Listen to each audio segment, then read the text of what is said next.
Tech News Weekly is sponsored by Hover.com. Domain names made simple. Go to gfq.hover.com and get 10% off your entire purchase. And by Stitcher Radio. Listen on the go via the Stitcher mobile app.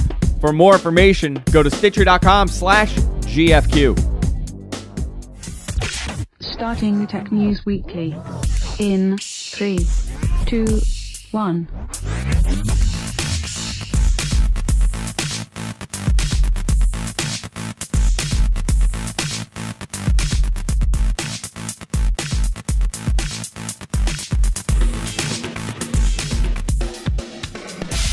Welcome, everybody, to another star-studded lineup to Tech News Weekly. I'm your host, Andrew Zarian, and for the next hour, we're going to be discussing tech. With me, as always, is Sunkast. How you doing, Sunkast? Hey, what's up? How's it going? Not bad, not bad. And of course, this week we're joined by the one, the only, the great Erik Lanigan. How you doing, Erik? I'm good. How are you? Great. The great Erik. Sorry, Sunkast. I know you got a little jealous, but he's only here every other week. You're here every week. I'm used to you by now. But we were off last week. There was a lot going on, and we weren't able to do the show last week. So we have a lot to make up for with this week's show. At the end of the show for the pick of the week, I'm going to have a little treat for you guys. I think a lot of you will find my pick and actually Erik's pick kind of go together. Very interesting. So I'm really excited to talk about that. Like I'm not even important here. No, but Erik and I, our picks kind of go together. I don't know. We're on the same page. We're on the same page there, John. I see you. You can only expect somebody to be important if they are related to something Mac. You're absolutely right. And because I don't have anything related to Mac, so I guess since we're on the Mac topic, we'll start off with the first story, and that's the rumors are that pre-ordering for the iPhone 5 will start on September 12th. Same day, coincidentally, as their big announcement. I guess it's their iPhone announcement. Generally, Erik, when you've bought, in the past, it's about a week or 2 weeks. The wait from the pre-order to the release day. Oh, I mean, it's varied pretty wildly, actually, with Apple announcements. I mean, I guess with the phone specifically, it's been a little bit longer with the iPhones. I would say they've usually given it like a month ahead, a month in advance. Yeah, they're saying it's going to be a pre-order for September 12th, while international orders are going to be pushed back to the first week in October, most likely October 5th. A lot of people excited for this event. We've spoken about it in the past when they announced that they're going to have this event and the rumors came out for the event. But we also got information that the iPhone 5 will be able to be pre-ordered at that time. And it's a very interesting time for technology because this September, October, November time frame is going to be really, really fascinating to see how everybody does. You're going to have Android phones like we always do. We're also going to have the iPhone, the next generation iPhone launching. We're going to have Windows Phone 8 out on the market. We're also going to have Windows RT come to the market. So it's and a possible iPad Mini. And a possible iPad Mini, which I'm hoping we don't see it. I don't know. It just does nothing for me. And we've spoken about this on prior shows. I really don't. It doesn't interest me at all. But if anybody can do it, Apple can do it. They can. It's Apple. They're going to still sell it if they can. I guess. I mean, Erik, are you interested in this thing at all? Well, I don't really even have an iPad, so I took that back. So the Mini, I guess there's a point for it. I mean, it's tough to say. I don't know how many people are really buying these 7-inch tablets that are on the market because they're that size or because they're much cheaper. So I don't really know if Apple's making an iPad Mini, if they are, because it's cheaper or because it's smaller. It's sort of that, is it the form factor or is it just the lowest price barrier to entry kind of thing? Because obviously the cheapest iPad starts at $500 for the current model. So I think there is some merit to the rumors. They could do a smaller one. It makes sense to do it 4x3 and just shrink the, use a non-retina display, so higher pixel density, but with the older style display that we saw with the iPad 2. The rumors make sense, I guess. Whether or not there's a market for that size tablet, I'm sure there's a market for the price if it's going to be like $200. But if it's that much smaller, I don't know. Yeah, the pricing is really going to have to. The pricing is going to determine the success of that device, because if there's not a big gap between the 10-inch and the 7-inch, I don't know why anybody would go with the 7-inch. Now, since we're on the pricing topic, early this week, I believe Tuesday afternoon, while we were doing What the Tech, Paul Thurrott does a show with me. I believe it was Engadget. I think sometimes when he's in the country, he was actually in France, but. Microsoft is releasing the Surface tablet October 26th, and the rumors have been... They got the Surface Pro and the RT version. There's two different versions. Yes, that are coming the out. Pro's coming out, I believe, 60 days after the RT. RT's coming out October 26th, I should say. But the pricing has not been announced for this device. And it's been rumored, a ton of rumors, what the pricing is going to be. This bizarre story came out from an anonymous source. The article I read was on Engadget. I'm not too sure where it originated, but it was an anonymous tipster. And according to this insider, he was recently at a Microsoft Tech Ready 15 conference. And at that conference, they laid out the plans, the strategy behind the Surface tablet, the Windows RT version of it, where they're going to be launching October 26th. And the price was announced at $199. This certainly is competing with the Nexus 7, with the Kindle Fire, and if it... The Nook, all these tablets, all these smaller, lower-end, entry-level tablets, but it's not really pricing-wise. I mean, it would destroy the iPad in the market because it's a 10-inch device. You really think so? Now, at $199, yes. It would destroy Android at that price. It would destroy Android. It would take over the entire market. Definitely destroy Android. But if you look at history and the way that PC and Apple has basically coexisted, PC has always been dominant, more dominant than Apple, but Apple has stuck around with their cult following. So I don't really see that. I don't know. You know, if we're talking numbers-wise, if we're talking saturating the market, this would allow Microsoft to saturate the tablet market with their device at $199. But there's one Sure, but you still have a bunch of Android tablets out there that don't sell nearly as well as iPad does. Well, they don't sell as well for one reason. They're putting a 10-inch device with a very aggressive, and not non-aggressive, I should say, very high-priced price tag. They're selling them. Wait, which one is that? You're saying that the Android, yeah, like the 10-inch Android tablets. They're not inexpensive. I mean, you're still paying iPad prices. Right, exactly. You're paying iPad prices for something that I think is pretty objectively less than the Apple ecosystem, at least in terms of software availability and things that a general consumer would be interested in. Now, at $199, this device, if this device came out, it would really, in my opinion, it would dominate. But there's one major flaw to this story, and that's that it's false. It is not a real story. According to Paul Thurrott, The Verge picked up the story, actually, that Paul Thurrott said this on What the Tech this week. There's no way this device is going to be selling at $199, and the lowest that this device could possibly be is $399, $499. It will not be $199 because that's a major loss, and that's the story actually came out afterwards that the OEMs started freaking out when they saw the story, right, Sunkast? I'll bet.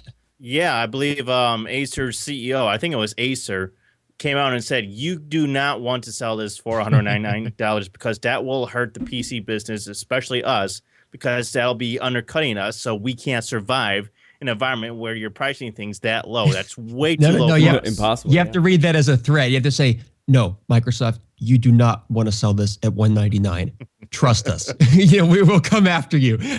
I mean, because that's really what they're talking about, right? I mean, that would be Microsoft taking such a huge hit on the cost, which they could do and it would work. I think that's pretty safe to say. It worked with the Xbox.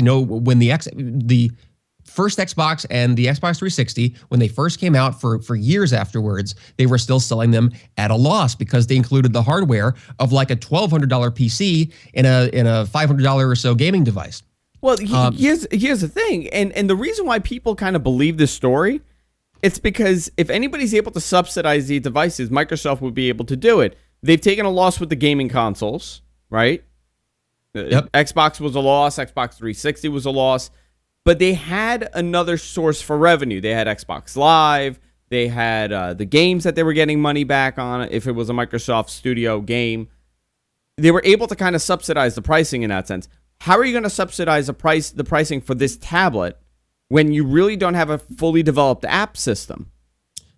Well, they would though. Remember, because you can't install Win32 applications on one of the ARM-based WinRT tablets. So all you really have to go by is the marketplace, the Microsoft Marketplace. And as I say that, I realize I'm not sure if they're going to lock out third-party developers that aren't included in there. Do you guys know about that? Like, obviously, Apple does. You can't, like, just go and install anything on an Apple device. It has to come through iTunes. Do we know if that's going to be the case with Windows 8? Not too sure. Sunkast? Repeat the question for me. Yeah, we just got some breaking news. Eric, we just got some breaking news in here. I was reading some new news that we're going to talk about later on, I think. Oh, really? Yeah. If you could repeat that. Okay, now I can't wait to find out what you just saw. I was saying, what did I just say? I don't know. Oh, the store. Will the Microsoft Store be the exclusive only way to install software as a consumer, or can you go on the internet and just download anything as long as it's compiled for ARM?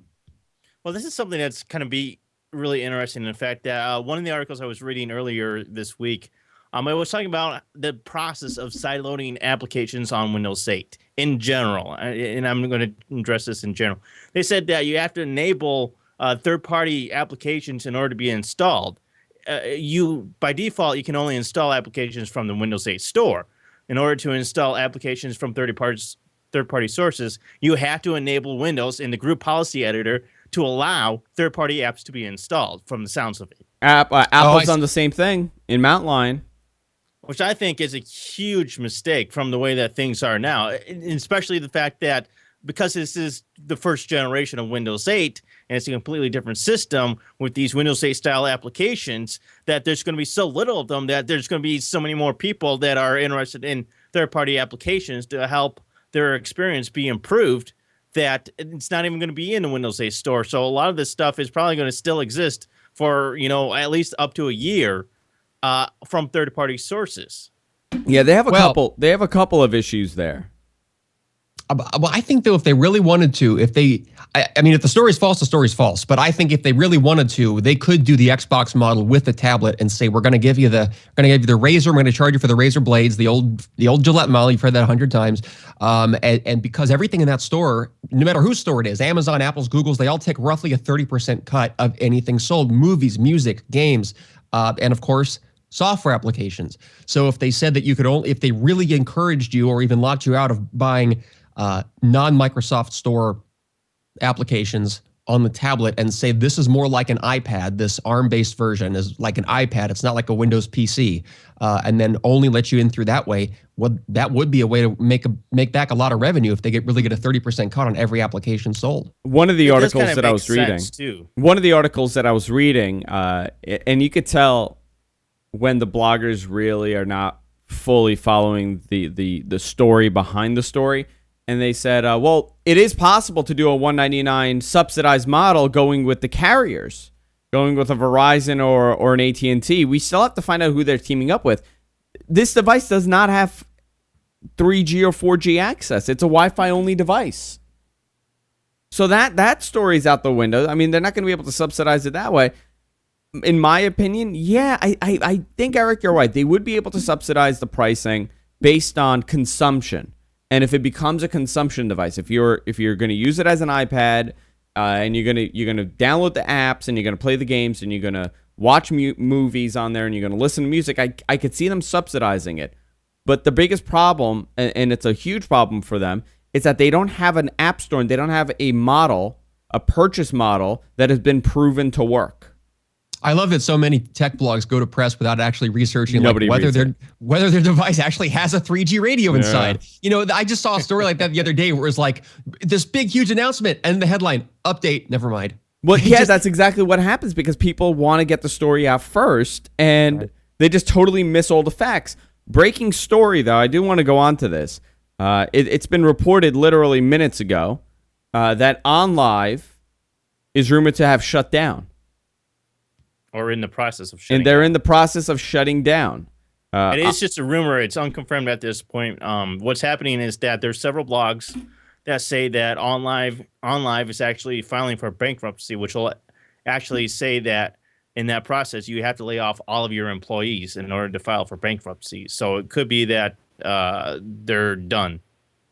Yeah, they're not commenting. People have been reaching out and they're not commenting on it. Yeah, we're getting somewhat mixed signals from this because but reports are coming out that OnLive employees are leaving the office with moving boxes. But at the same time, OnLive is officially saying that they can't comment on rumors, but OnLive is just fine. The exciting news is that first Vizio co-stars, Google TV, and Steam players with the OnLive app built in have just arrived in customer homes. And our second of 3 indie giveaway weekends is going on now. So they're still, at the same time, that it's rumored that they're going to be shutting down, but they're still promoting a lot of the things that they have going on. Yeah, they're probably, somebody's going to buy them off, I'm assuming. Hopefully not to shut them down. I mean, you never know who actually got to them. Maybe it was Microsoft or a big competitor who just really felt threatened in the gaming space, or maybe it was some big bandwidth provider that was bought off by one of the big guys. You never know. As long as we're on depressing breaking news, I also saw it's not as breaking, but I saw that Verizon, because we talked about it last time I was on the show, Verizon did get the go-ahead from the FCC to buy Comcast Spectrum with insultingly small regulations or consolations that they have to do as a result. They're going to stop their co-marketing effort, but only 5 years from now in 2016. And I think they're required to build out the network within a decade. And there was something else that's like they have to offer something competitive, but only for like 5 months or something ridiculous. So competitive with who? Well, this was the deal with Verizon buying Comcast's. There was remember the cable coalition? It was like Comcast and Time Warner and all these guys had purchased a bunch of wireless spectrum, really high grade 4G quality stuff. And they gave it to Verizon, but Verizon agreed not to compete with Fios. Kind of. Well, they sold it. They didn't give it to them. They sold them for like couple billion dollars. But in exchange, they reached that agreement where Verizon would stop building out Fios as a wireline broadband, and would in exchange start promoting the broadband, the wired cable broadband of Comcast or Time Warner or whoever happened to be in their area where the Verizon wireless store happened to be. And in exchange for that, Verizon wireless stores would sell that, and then the Comcast stores or wherever their counterpart would be in the cable broadband would be selling customers on Verizon Wireless. So that's pretty much how it still is going to be. I think they are still going to do that until 2016, but then they only have to shut down. They only have to stop that in like the 5 cities in the country where Fios exists. Everywhere else, they can continue to do the co-marketing thing as much as they want. And there's a lot of other stuff like that too. Basically, they got everything they wanted, and we're going to get even more screwed as the consumers. Yeah, nobody's going to compete with anybody. Ugh. Enjoy your bandwidth while it lasts. Yeah, listen, I just got an upgrade for it finally kicked in. I have 150 by 75. Took them about 2 weeks to get it working right, but they just upped my bandwidth, so I'm happy with Fios. Nice. I always think about that. My other option was Time Warner, and if I was still with Time Warner, I would probably have 5 megabits up. I mean, look at that gap, that's still right? Better than what I got. But you know what? Look at that gap. My option is I could either have a minimum of 5 gigs with Time Warner, 5 gigabits. 5 gigabits. 5 gigabits. No. 5 megabits, sorry. 5 megabits. Or I don't know why I'm thinking gigs. You know why? Because I'm reading gigs on the screen. I have a Newegg page open and it says gigs on there. It's a hard drive. So I could either have 5 megabits of upload bandwidth, or I could have 25 as my minimum. I don't know which one I pick. By the way, Verizon will also be required by the FCC to abide by the FCC's new data roaming rules to force it to offer roaming services to rivals at reasonable rates, but only for 5 years. So what happens after that 5 years? What do you think happens? They get I don't know, but they already challenged it in court. They challenged it in federal court and said, you can't make us do roaming. You can't make us share data with competitors, or not even competitors, but just for a reasonable price. They just don't want roaming anymore. The only reason we have voice roaming, you remember what it was like to make a cell phone call in the 90s? You'd be out of your area, and then it'd be like 85 cents a second, and then it'd be, these crazy prices. And then roaming rules pretty much eliminated that. Mandatory roaming, and then there was a peering agreement with the roaming. We've never had that with data, so as a result, your AT&T phone only gets on AT&T broadband, and that's the same for all those, and they will not reach any kind of agreements, even when they share the same frequencies. Yeah, I'm very interested to see what they plan on doing after the 5 years. If they're just going to totally go back on what they've been doing. Well, yeah, I mean, it'd probably just be like how it is now, or they would try to charge a non-reasonable rate. Do you think they're going to have to? Do you think they're going to have to split up Verizon, much like how they did AT&T in the 80s? I mean, no, that's a big question. I mean, we say that as they just now allowed them to like double in size. Yeah. So I don't think it's going to happen anytime soon. I mean, can you imagine? AT&T was doing well, they controlled the telcos. They didn't control data. I think that's the big difference. I think the people in charge don't see data as the same as phone. People in charge, meaning the government or Verizon? The government. I don't know. It's Verizon has controlled the data. Regulation on stuff like this is just it's underperforming as far as what I think would be good for consumers. Well, it's underperforming and it's inconsistent. That's the problem. Yeah, it's inconsistent. Everything is on like a case by case basis with the FCC. I'll give you a perfect example. Can't do. I'll give you a perfect example. Depending on what city you live in, with cable, there's no competition in that city. They are not allowed to share the cable lines, but with copper, they are forced to share the copper lines, but not the fiber lines. They don't have to share fiber lines at all, or the coax lines, but they have to share copper lines. Which is one of the reasons that they all but abandoned the copper line DSL, and that's why you got AT&T Uverse expanded the way it did all of a sudden. Yeah, because they could control that line. They don't have to give it out. They don't have to lay the infrastructure for someone else to lease it from them. Yep. That's really why everybody's doing that. And the fact is that all these companies, the cable companies, Verizon and AT&T, they all have far more lobbying power than the average consumer does. Sure, they're spending millions. There's something so weird with how everybody is just so in favor of the most gigantic consumer antagonistic monopolies. There was an article from I think it was Reuters News. It was like a wire that's supposed to be totally nonpartisan in regards to this stuff. And the entire thrust of the article was how Verizon needs us to give them quickly, hand over, quick, more spectrum because they're out of spectrum. Nothing about any of the other competitors who would also like access to that spectrum, who should be allowed to have it so that we have consumer options and a competitive marketplace, which I thought was important in business, and no one seems to think that anymore. It's crazy. You got everyone in Europe with much faster and cheaper broadband and an actual more than just a national plan. They've got all kinds of great plans to build out broadband and ensure like a minimum guaranteed human right to like a megabit at minimum. All this great stuff, and they're looking at us saying, "What are you guys doing? You just keep locking it down, raising rates and raising caps." Yeah. What's amazing to me, the regulation has failed us, basically. Well, do you guys remember when we did the story originally, when AT&T wanted to get the spectrum from T-Mobile, Verizon came out and said, "No, we're good. We have more than enough spectrum. We don't need spectrum." This was I forgot who exactly said it. I got to look up the article, but they had said that they didn't need any more spectrum. They were happy with what they have, and they have more than enough. Was it Verizon or AT&T? It was Verizon. Verizon said that during the AT&T issue. Well, and that's kind of my point. I don't know if it's advertising deals, sponsorship deals, corporate parent ownership deals, but you get these articles in everything from Reuters to the Wall Street Journal to the biggest press outlets that rather than doing research or asking engineers or scientists whether any of these claims about spectrum availability have merit, they just publish these claims from Verizon as if they were a press release, but they publish them as if they're scientific fact. Well, it's very difficult to understand all this spectrum stuff to begin with. Yeah, I think that's what it is. That's an excuse, but at the same time, the average person, I think the average journalist, anybody that's writing an article that's even in this tech industry that has, a good technical background is going to still have difficulty understanding this whole issue of spectrum.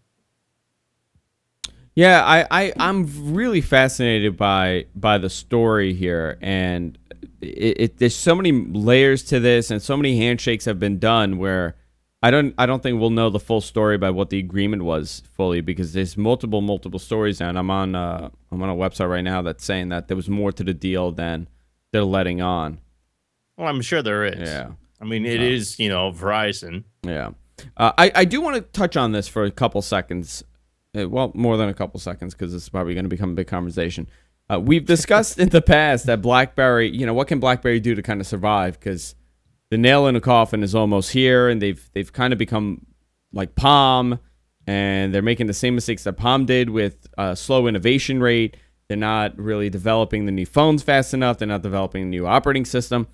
RIM came out and said, Heinz, I believe, told Bloomberg that QNX, the software that is backing BlackBerry 10, is they could possibly be licensing it to rivals. It's not out of the question, is what they're saying. It's not out of the question.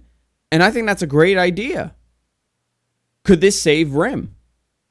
If BlackBerry 10 gets licensed to Samsung and HTC, in my opinion, the fact of the matter is, they're going to, but this is my opinion, and we'll go down what you guys think. I think they would want to do this. Now with the whole Motorola mobility stuff happening with Google, where, that's a Google company. You have Nokia with Microsoft. These guys want to team up with somebody at least. And BlackBerry may be the answer. Could you see an HTC BlackBerry device? The new HTC whatever. This running is a BlackBerry really interesting 10. story because let me try and read a quote from this if I can find it, because he says something really interesting in this, and that it says, let me see, where is this? Oh, I don't think I have it. But he was basically saying that he was talking about the BlackBerry 10 platform and not necessarily the BlackBerry software. So it's a little convoluted as far as what it is he's exactly talking about. Yeah, and he said it's already licensed across the automotive spectrum sector. Right. So I think they're going to end up, to kind of say that company, they're going to license the rights to use their servers to certain companies, and they're probably going to put their software on other devices. It'll be really interesting because I think if and when they do decide that, it might be too late for them to have any sort of survivability, even if they do tend to go that route. How about you, Art? By the time they do make that decision, it's going to be BlackBerry's already dead in the water. What do you think? I think they may have floated this idea out in the news just to see if they get any offers, what kind of offers they get for licensing, and how interested other companies, prospective licensees, might be in this. I think they're a little bit too late to build a platform. It's possible that Samsung or HTC or one of the other manufacturers, sort of platform agnostic manufacturers that do Windows Phone and they do Android and they do all sorts of different things. They might look at it and see a benefit to adopting that platform. But many of those guys are already doing both Windows Phone and Android, and probably they're going to look at this and say, well, what's really in it for us to do a whole third platform to support and build hardware around that and then support it and maintain that and build an app store around it. My guess is they would find it not a worthy business venture and would just stick with Android or Windows Phone. Well, and it's not only that, it's the fact that many already perceive BlackBerry as a dead platform. So it's like, why would we want to take on something that people are already in large part turned off to and don't give a crap about? Right. And something that's so, almost exclusively business. I mean, no one thinks of BlackBerry as being like the best platform for gaming or home computing or industrial use for like a doctor walking around with a tablet making notes and interfacing with a medical database or something. It's unfortunate for BlackBerry, but it's just there are too many platforms right now, and they're just too far behind in the race, I think, to really catch up or to have any investment from other third parties. It's fun to think about. When Palm was kind of in the same situation, they were saying, well, is Palm going to license the software to other handset manufacturers? And I think at one point they did. They did, and no one cared. And nobody cared. No, I mean, it was just too late for them to do that. Yeah, right, that's what I'm saying. This could be a very similar situation. Yeah. Because there's so much investment already in Android. And by the way, what do consumers want? Consumers and software developers alike just want something that works. Consumers don't want to have to care about buying the right version for the right hardware. and you have a BlackBerry, I have an Android, you have an iPhone, and none of them work together. The consumers hate that stuff. And then developers hate that stuff because it costs them all kinds of money in development time and hiring more programmers and trying to fix bugs and fix aesthetics and graphic rendering across all these different platforms and fragmentation. So ultimately, we're just closing down in on having an HTML5 based or just totally standards based web platform for applications. I totally see that happening as the end game, or not end, but I mean the next evolutionary step in this is going to be to get rid of those proprietary platforms, because unless you're Apple, BlackBerry, RIM, Google, or Microsoft, you don't care whose OS you're using. You just want it to work, or you want to build a product. If you're a developer, you want to build a product, deploy it fast. If you're a consumer, you want to buy anything and have it work on everything. And the way you get to both of those roads is through open web standards. If they're going to do this, it's going to be sometime after the launch of BlackBerry 10 platform, because Thorsten Heinz and others in RIM have actually said that we want to have a targeted focus with only 1 or 2 devices at launch so that people aren't getting confused. We want to make sure that our platform is very identifiable and branded, as far as we have one great phone that has touchscreen only and one other great phone that has an actual physical keyboard. And you know what? They should have done this a while ago. This out and have other devices with BlackBerry running on it. It doesn't make sense with that argument. Yeah. I want to move on to another story. BlackBerry. Best Buy's founder wants to slash prices and create an Apple-style customer service in a $10 billion rescue plan. The Best Buy founder is proposing a plan to turn around the ailing electronics company as part of a $10 billion buyout. He proposed a retail slash prices to compete with other online rivals like Amazon, and even Micro Center has become a major competitor, while offering Apple-style level customer service. The day of these big box retailers is, I mean, they're really numbered, so they really have to offer something that's competitive. The only electronic store locally that we have here is a Best Buy, which nobody's going to, and Micro Center. Those are the two electronic. One's a computer store. I mean, in reality, I don't know what you have around you, John and Eric, but we really don't have much left as far as these retailers go, and it's because the pricing is extremely expensive. It's overpriced. You can go online and get the same laptop for $100 or $120 cheaper. A hard drive, forget it. You can't buy it from them. Well, that's exactly it right there. It's the whole direct shipping. You know, it's Newegg, it's Amazon, it's any of those people, even direct shipping from someone like Acer, where it's just shipped directly from overseas. It's still cheaper than going through an inventory of Best Buy, and they have to check in inventory and manage it and, push it through the door and all this kind of stuff.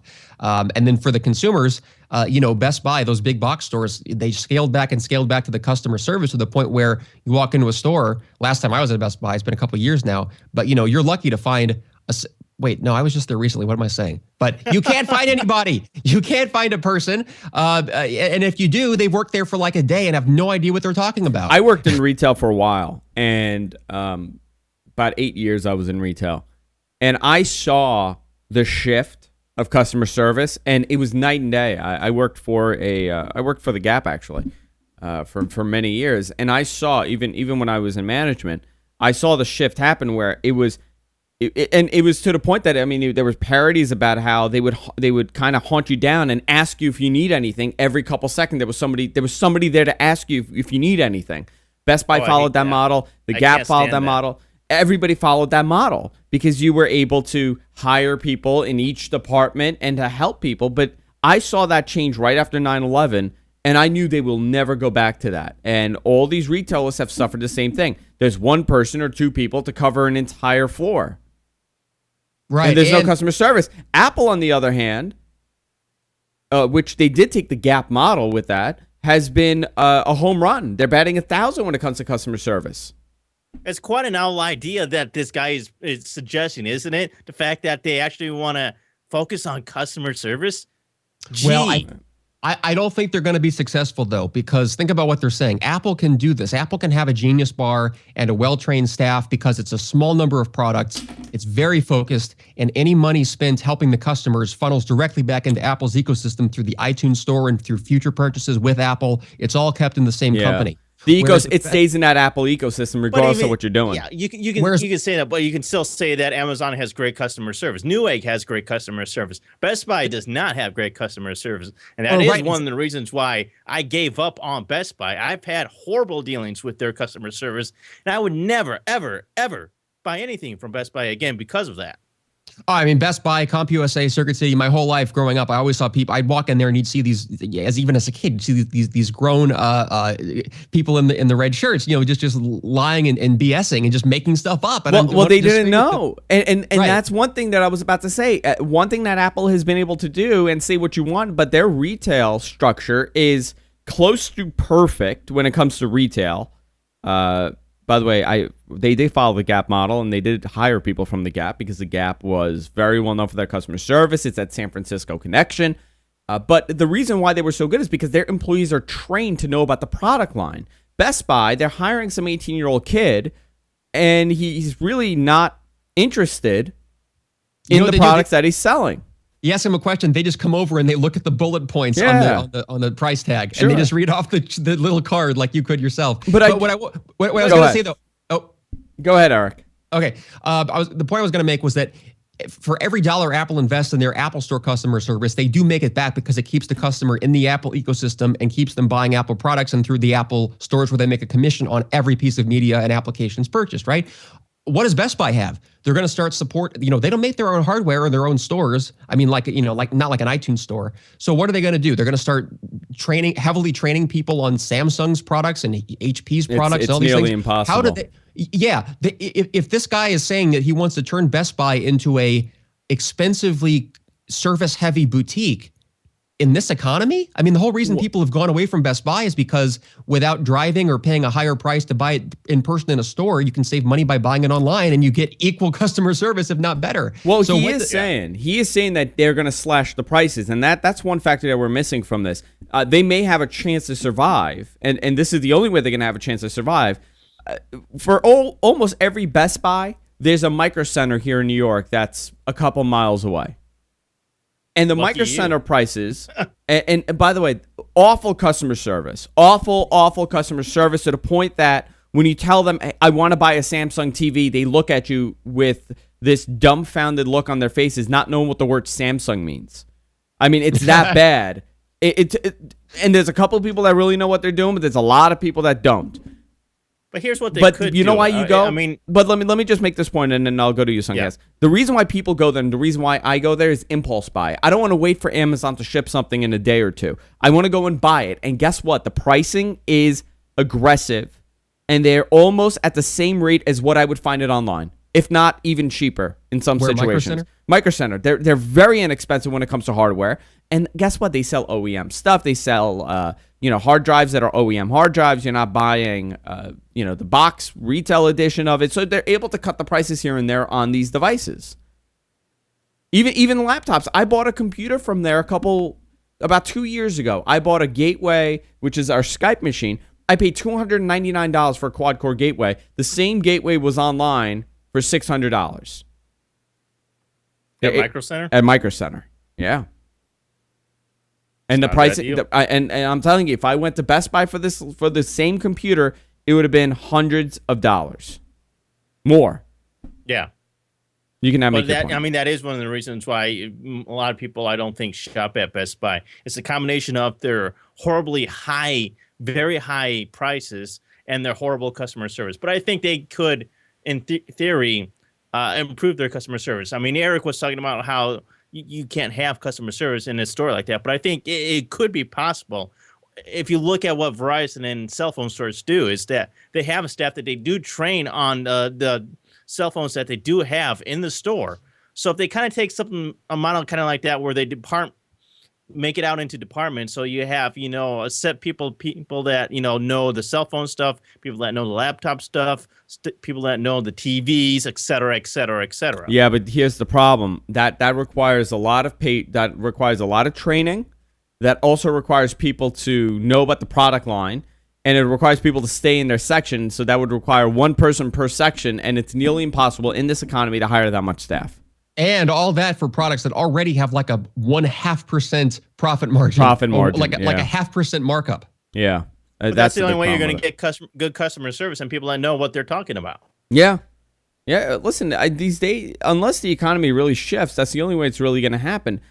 Well, let me, or if you're Amazon, if you're Newegg, or if you're a newcomer, you set it, how do you do that? How do you compete with that cheaply? You set up a call center overseas, and you have them call, and you talk to a guy in India who's just sitting there just all day answers questions about Samsung products and helps you pick the best one. Now, ultimately, that would actually be a better customer service experience than going to Best Buy and having the guy just read off the card in front of you and pretend like he's helping you. And yet, not better in numerous other ways. Yeah. Windows 8 may not let you boot into desktop. Also demands you accept not Metro. They have dropped the Metro from Windows 8. It is just Windows 8. It is no longer called Metro. Don't you dare call it Metro. They're not allowing applications with the word Metro in the title. That's actually not true anymore. It's not true, really. That was actually the story I was referring to. Yeah. Go ahead. Engadget said, oops, never mind. Yeah. I didn't see the oops, never mind. Yeah, I saw that. Well, exactly. Put it in there, but then they updated it and said that, that's not really true anymore. But they are dropping Metro. Yeah. That part Windows is 8 style or just Windows 8. So what is desktop? Desktop mode, really. It's not really desktop, it's desktop mode. So you have Windows 8 and then you have desktop mode. Yeah. Oh boy. Which is what Office and everything else really is going to launch in, which is kind of weird and whatnot. And I got to be honest here because you know what? I'm actually going to say that for a different story if that comes up. Okay. So I did want to talk about how they're eliminating the word Metro, and that's I do believe it's because of legal reasons more than anything else. But the story was that there could have possibly been a way to boot directly into desktop, and Microsoft has come out and said, no, that's not going to happen. The RTM version, some of the methods that people were using to blocked. boot straight to the desktop mode no longer work. Yeah, so now you're stuck with the Metro UI. Yeah. I mean, there are still some ways to do it, but it's very difficult, and it's something that they don't want you to do. And quite honestly, if you think about it, this is a big argument against why if you need to rely on desktop mode, you should not use Windows 8 for at least a year or two, because it is just going to have so many things that are negative about it when you're relying on desktop mode that Windows 8 can't do. So what is the story you wanted to go into? Go into that. The Skype leak. Oh, go ahead. So there was a leak, I believe today, where somebody showed off a picture of the new Skype client for Windows 8. It's really interesting, but I don't know. What do you guys think about the way it looks? Yeah, I'm gonna pull it up right now on the screen. Here is here's the look. It's Metro. What it's been done is it's got the whole Windows 8 style with it, basically. Yeah, it's Metro. I mean, it's a pretty accurate depiction of Metro. My issue with this my issue with the new Windows 8 is that it really kills multitasking. Yeah. Yep. It destroys multitasking. I mean, to the point that the thing is, when I look at this image of Skype and Windows 8 in general, and this is something that I realized today, is the fact that it's really a mobile operating system where it's like slides. It's all slides and gestures and stuff. And it really reminds me of some of the web-based layouts where we see where you set up the whole website's design for it to be horizontally scrolling instead of vertical scrolling. Yet we don't see those horizontally scrolling website layouts very often. So because we don't see that very often, I don't understand why, in a way, that's how Microsoft has made Windows 8 for it to scroll horizontally rather than vertically. Yeah, this is, I don't know, and they're going to have a big uphill battle when it comes to multitasking, getting people to get used to the fact that you know the type of websites I'm talking about, right? Where they largely make the design so that you scroll horizontally to see each page and whatnot and all the features. Eric, what do you think of the multitasking aspect of this? Do you think it's going to really kill productivity and people are going to be turned off because it's this app style way of, doing Windows? I don't know. I mean, I think they're going after a group of traditional users, your average folks who really don't do a lot of multitasking and were never really that big into Alt-Tab I think that probably is still going to be around. But I mean, Apple's done the same thing with Lion, starting with Lion. Wanted everything to be full screen. Full screen, yeah. Yeah. Do you ever use it? What? Do you ever use it? I never use Never. it. Yeah. Never. I hate it because it takes the animation to go into it is so long, and then you don't know where things are. I mean, Alt Tab just on the keyboard there is as fast as it was 20 years ago, and it's still faster than any other multi-touch thing for a power user.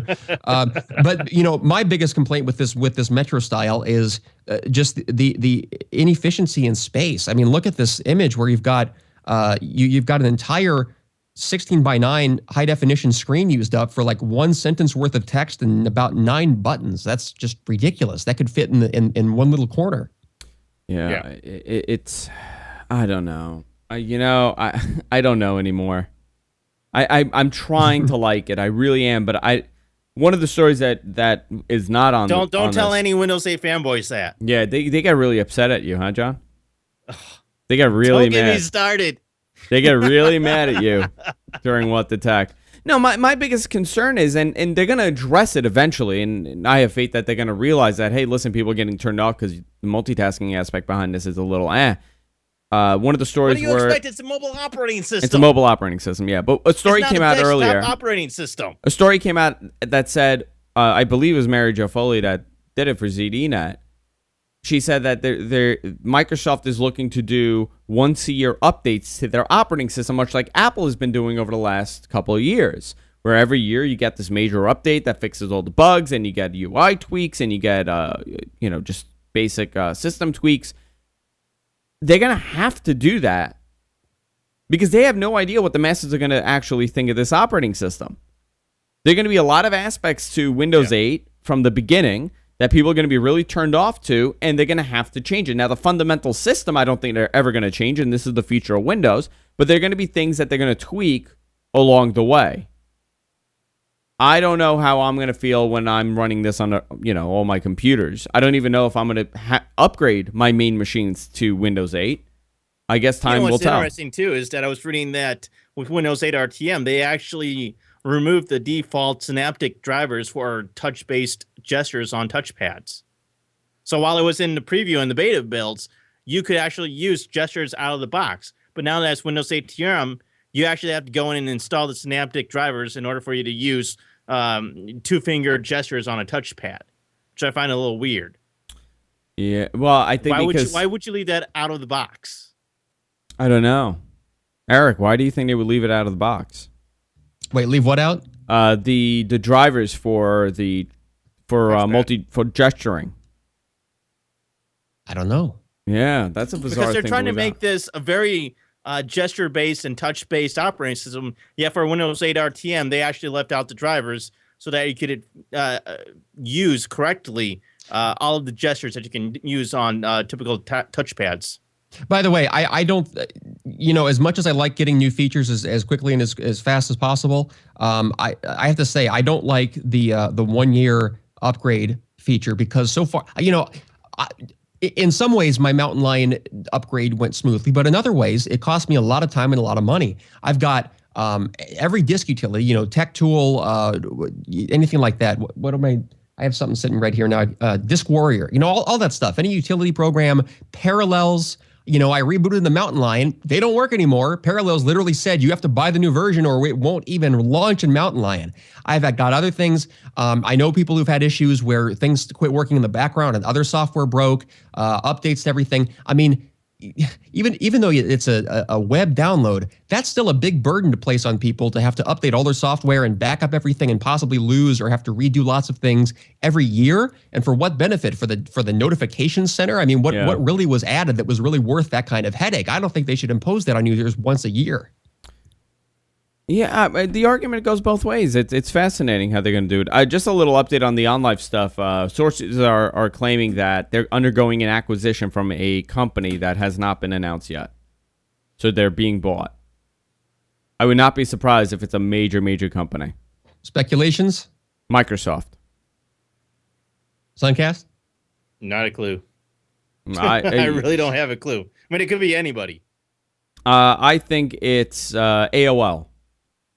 And they're going to bring back AOL OnLive, a new service. Steve Case is leading the department. I think you're right though. I think Microsoft less likely would be Google or Amazon, but I think it would be someone who has some kind of vested interest. Maybe Steam. Canonical. It could be Steam. Yeah, Steam could possibly do it because I'm going with Steam. Oh, it just popped into my head. I'm going with Steam. Okay, I go with Microsoft. You go with Steam.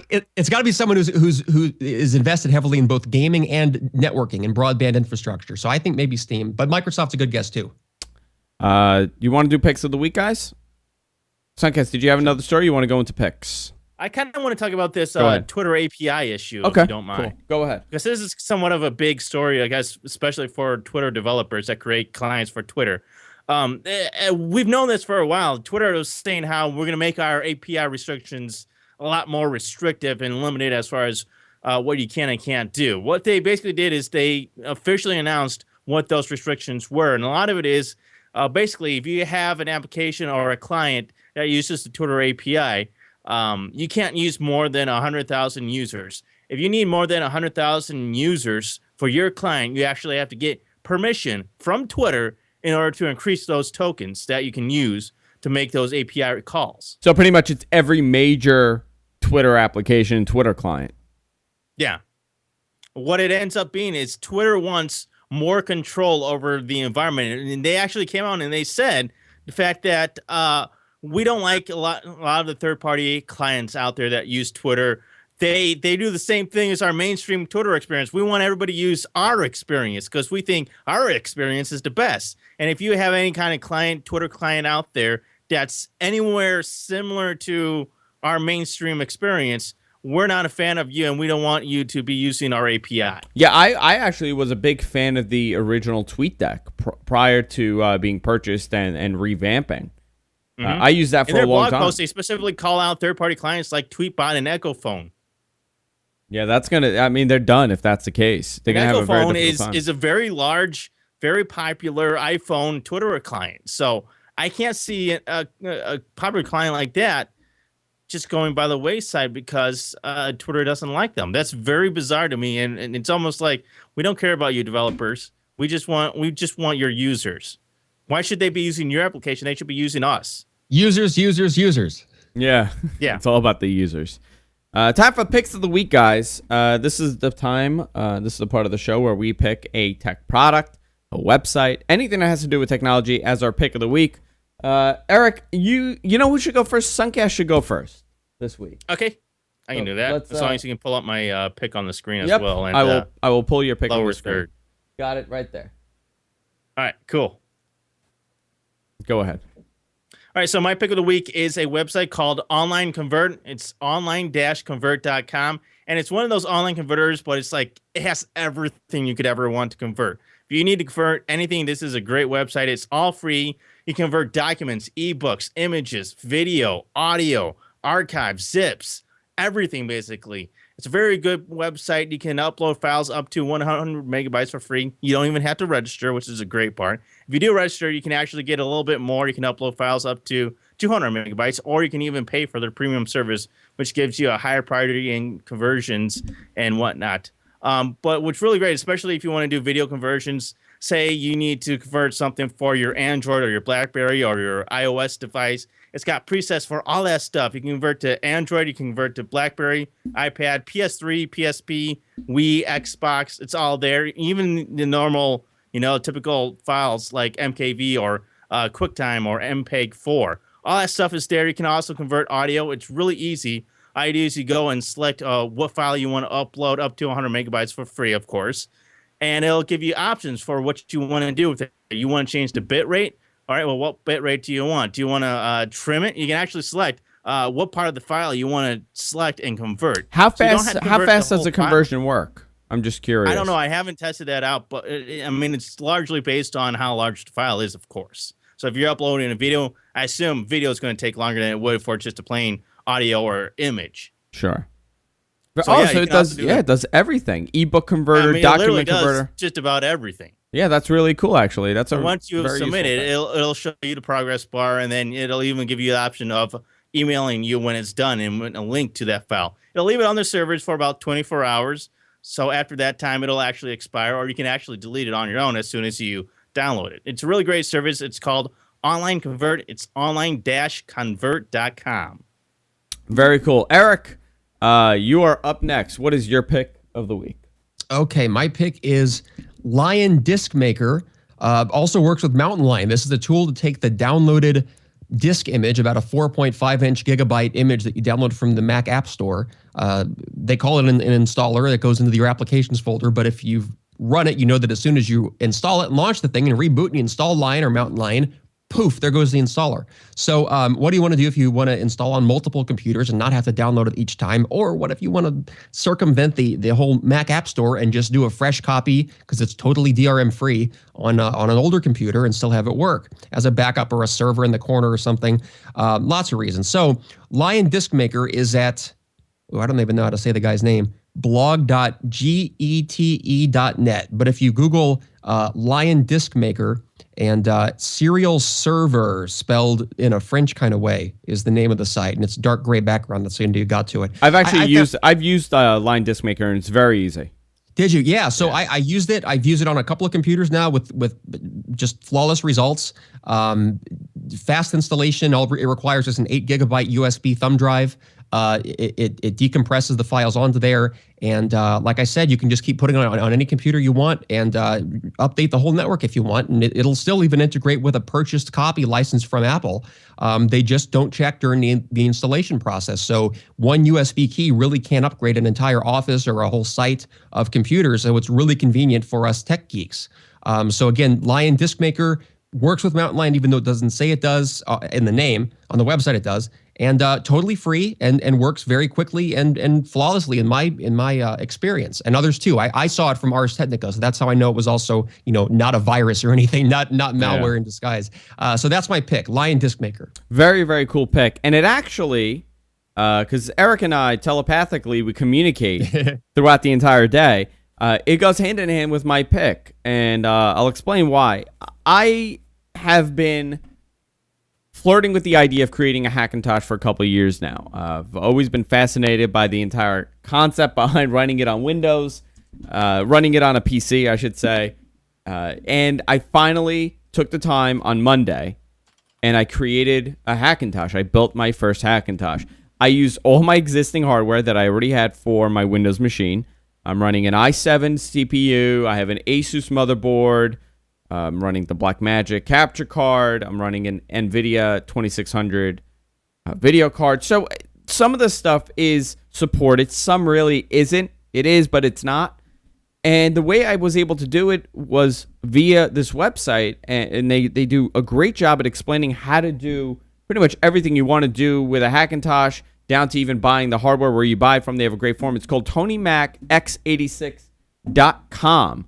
And they have everything here, so you could go to customize guide, hardware tips, updates, video. They also have a forum here, and they give you a step-by-step instruction on how to create a Hackintosh.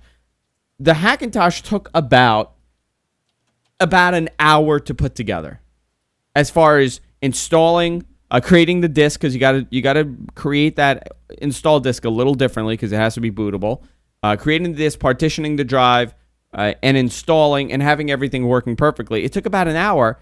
I have been running this machine here to my side. I don't have it on camera, but it's using Wirecast as my encoding box, and I'm running Mac because it does a better job on the Mac than Windows. It took about an hour to put together. I had to do some minor tweaks to the drivers to get that working properly, and it's been running for about a week since Monday with no crashes. Nothing is wrong with it, and it's running seamlessly. And I'm blown away at how well this thing runs. I didn't expect it to run this smoothly, considering I don't even have all the supported hardware needed. But not even a hiccup, which is mind-blowing. I'm surprised too, just to hear you talk about it, because I don't know why, but for some reason I thought that Snow Leopard is the version that maxed out on Hackintoshes. So I'm pleased to hear that you can do it with Mountain Lion, and that it works just fine. Was it hard to know whether your specific PC hardware? Did you have to buy special hardware? Or what? I did not. I did not have to buy the hardware. Coincidentally, all the hardware that I was using worked perfectly on this. Now there's a guide. There's a guide that's only certain, not every motherboard is compatible, obviously. Most are at this point. Sunkast, do you remember what that file was that we needed to get? The DSDT? Yeah, there's a DSDT file. and the DSDT Their optimizes the website performance. actually has a bunch of motherboards and DSD files for most of them, but not every single motherboard is, of course, popular. And if you don't have a popular board, like Andrew does, the Asus isn't necessarily popular among Hackintosh builders. You kind of have to build your own. I did not, by the way, I did not have to build my own, and it worked out, automatically. It just worked. Everything was working perfectly fine, and I've had no issues. Now, I'm not saying you may have issues, you may not, but for me, about the graphics card? Automatically, it saw it. But was it a graphics card though that is in use on products that Apple sells? Because I think that used to be the case, is that you had to have the same kind of thing that Apple built their own driver for. No, it's an NVIDIA GTX 260. They do generally recommend going with Gigabyte and NVIDIA hardware. Yeah, so the NVIDIA hardware works obviously because it's unified drivers, but the Asus motherboard that I have, there's some of them that work and some don't. I would recommend going with a Gigabit because they apparently work the best, but all the features on mine work perfectly fine. So like for the graphics card, where did that driver come from? I didn't have to do anything. When I installed Lion, it saw it. It says, it says video card GTX 260 NVIDIA. Oh. So it kind of sounds like it's an Apple supplied driver then. That's I great. guess. It's amazing how easy this has become, because I remember the early days of creating a Hackintosh, and I had a couple friends that did it. I was with AMD at that point, so I never really played around with it, but I remember they would tell me horror stories about things not working right. You couldn't use your Apple ID with iTunes. You couldn't do updates. By the way, I could log into the App Store. The App Store works perfectly fine. Apple ID takes it. All my apps are on there now that I have on my Mac. So everything works. Wow. iTunes works. Updates work. It's mind blowing how good this has become. Well, this would be really interesting to see if this is just temporary. Like, has Apple just not gotten around yet to patching Mountain Lion so it can't be used this way? Or have they really changed their philosophy and thought, well, hey, if a couple users sneak in and do this, who cares? It's only 1% anyway. Well, we discussed this on What the Tech with Paul, and we played this concept of, well, what if this is their way of kind of saying, hey, listen, go ahead and do it, because maybe in a couple of years they're gonna allow everybody to install this. They might turn around and open it up, and the whole discussion sprung from the fact that if Apple were to do it at any point, man, this is the time to do it. Because Windows 8, who knows what people are going to think of it. People really don't have an option at this point other than just staying with Windows 7. So what do you do if everybody hates Windows 8? You release OS 10 and you say, you know what? Starting now, it's available for all PCs. And then what happens? So it brought up a very interesting discussion on that on What the Tech on Wednesday, on Tuesday, on if this is something that they would ever do. It's not the Steve Jobs Apple that we knew of. A lot of things are different, and this may be something that Apple might possibly do in the future because it runs so good.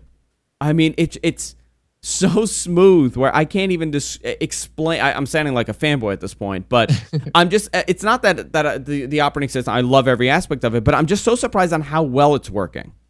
Yeah, no, me too. I mean, I also heard horror stories through the years about Hackintoshes that then break with the next software update or something. Even when, remember SciStar, that company that got in big trouble and did eventually get sued and shut down for selling for selling Mac clones. Even they had a whole thing about what to do, about how to wait to.